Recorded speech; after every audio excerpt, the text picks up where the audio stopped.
काय झालं? हे इंजेक्शन आणायचं होतं आणि बिल काउंटरवर तुम्हाला बोलवलं होतं, पण इमर्जन्सी होती म्हणून. पण सर, इन्शुरन्स नसेल तर तुम्हाला 1.5 लाख रुपये जमा करावे लागतील. हो, काही हरकत नाही. हे माझं कार्ड आहे, तुम्ही हे स्वाईप करू शकता. रिसिप्ट घ्यायला मी नंतर येईन आणि इंजेक्शन आणून मी तुम्हाला ते. पण तुम्हाला साइन करायला यावं लागेल. हो, मी ओके.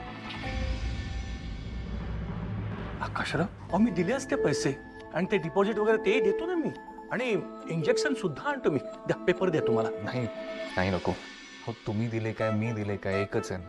हां, आणि तुम्हाला हवं तर मला नंतर आरामात द्या, ठीक आहे? पण आत्ता टेन्शन घेऊ नका. आणि मी असताना तुम्हाला धावपळ करायला लावणं हे काही शक्य नाही. मी आहे ना इथे. तुम्ही प्लीज काळजी करू नका. थँक्यू. तुमच्यासारखा चांगला जावई मला मिळाला. आजवर घरात कुठलंही टेन्शन आलं की पुरुष म्हणून मला एकट्याला उभं राहावं लागायचं. म्हणजे वसू आहे, अगदी खमकी आहे ती, पण तुम्हाला त्यांना टेन्शन द्यायचं नसतं. हो, शेवटी मुलगी आहे होती माझी. सगळं ओझं स्वतःच्या खांद्यावर घ्यायची सवय लागली होती मला. पण आज ना ते ओझं वाटून घेणारं कोणीतरी मिळालंय मला. ते फार त्रास देणार नाही मी तुम्हाला, पण कोणीतरी आहे याचा आधार वाटतोय मला. काका, मग खरंच नाही, म्हणजे माझ्या पोटचा मुलगा असताना तरी त्यांनी एवढं सगळं केलं नसतं. नाही, मला खात्री आहे तुम्ही जेवढं करताय ना तेवढं त्यांनी नक्कीच केलं नसतं. हो, खरंच.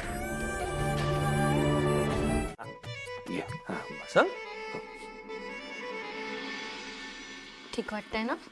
एक काम करतोस का? नाही तर तुला बरं वाटेपर्यंत आमच्या खोलीत राहतोस का?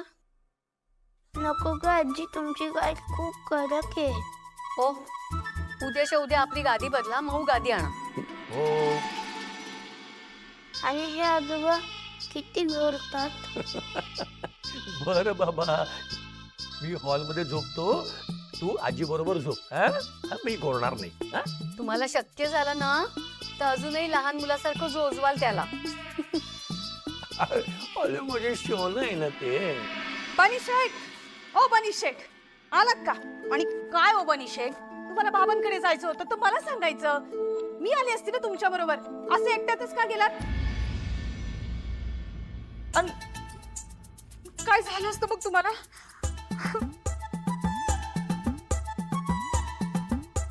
एवढं तर झालंय, आणि अजून काय झालं असतं तर तुम्ही बरंच झालं असतं. तुझ्या डोक्यावरची कटकट गेली असती ना. ऐका, बघा कसं कटकट बोलतात बघा. तुम्ही दोघांनी भांडायचं बंद करा गो. ही कुंदाच भांडते.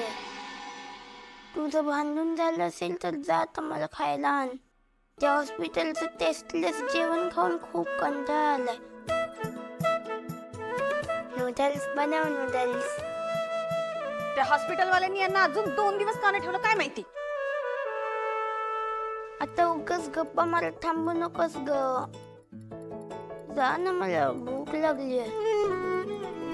जाते, काय पाहिजे ते सगळं बनवून देते.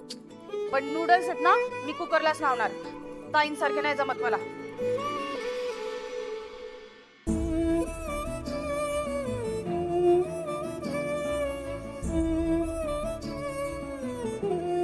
सुहेला, तिला सावर आधी.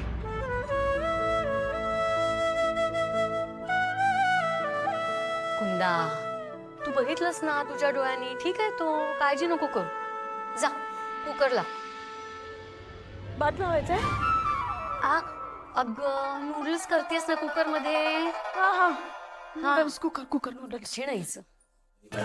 आता 2 दिवस आराम करायचा. डॉक्टरने सांगितलं ना. अजिबात हलायचं नाही, खेळायला जायचं नाही, कळलं? हो आजोबा, करीन मी आराम. आई, बाबा येणार आहे संध्याकाळी. माझ्या सगळ्या फ्रेंड्सला बोलवून ठेव.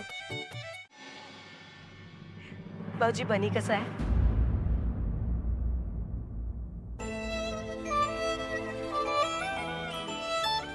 हे त्यांनी माझ्याकरता बनवलेलं.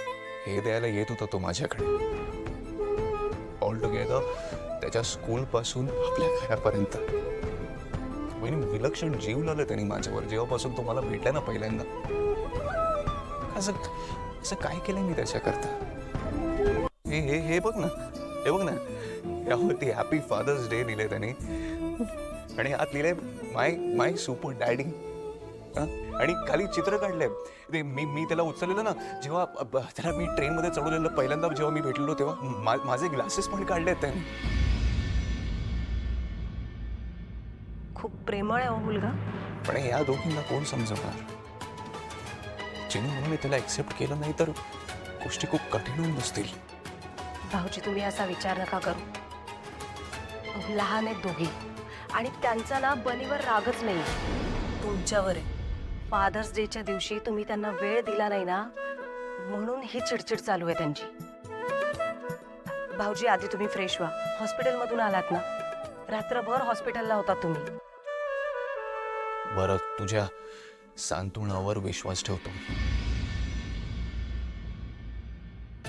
ठीक आहे, पहिले फ्रेश होत आहे ना?